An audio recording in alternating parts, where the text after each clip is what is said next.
Hello, good morning mga for life. Good morning. Ibabalik po ang inyong idol.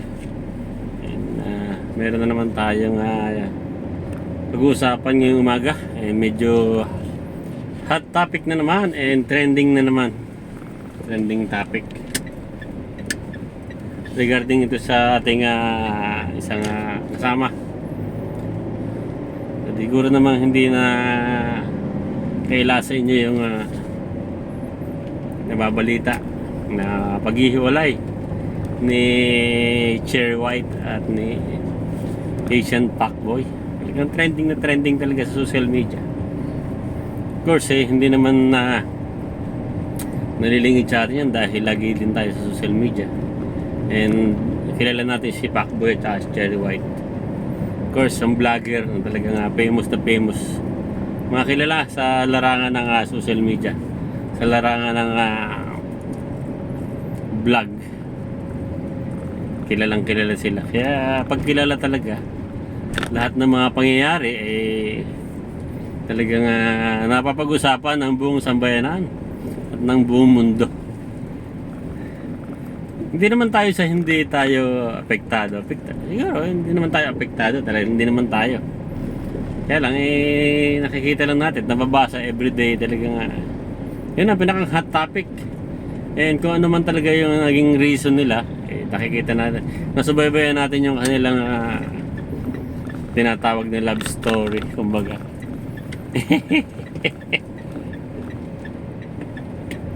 Siguro naman talaga minahal nila ang isa't isa. Talaga siguro nga tulad nga na sinasabi natin meron talagang hindi permanent. May mga temporary lang talaga na talagang pansamantala lang.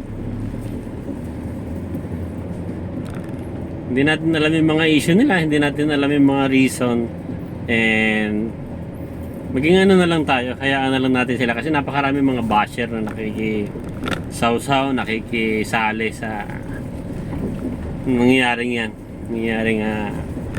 issue na yan. So maging masaya na lang tayo sa kanila, sana maging maayos pa. Siyempre napasaya din naman tayo ng mga yan, saka kumbaga parang kaibigan na rin naman natin yung mga yan.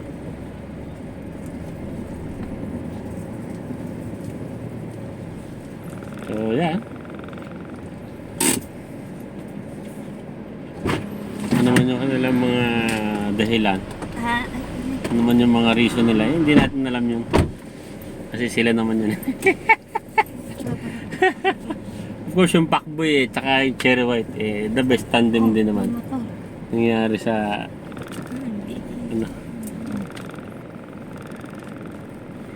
magandang tandem din naman. So napasaya rin naman tayo, and sana maging okay pa.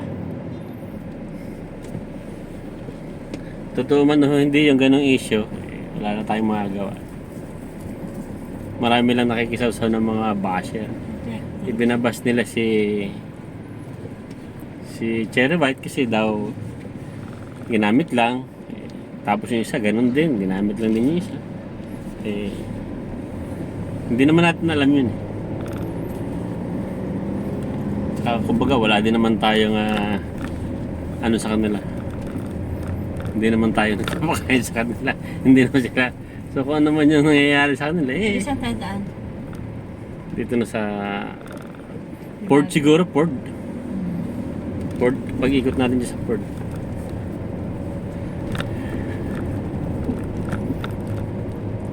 Nakakatawa lang kasi ang dami na nakikisawsaw,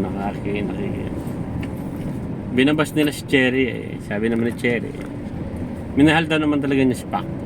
Saka mabait naman daw talaga si Pacboy. Siguro may mga dahilan lang talaga, may mga reason. At saka hindi naman talaga mawawala yan. Wala naman perfectong relasyon talaga. Meron talaga mga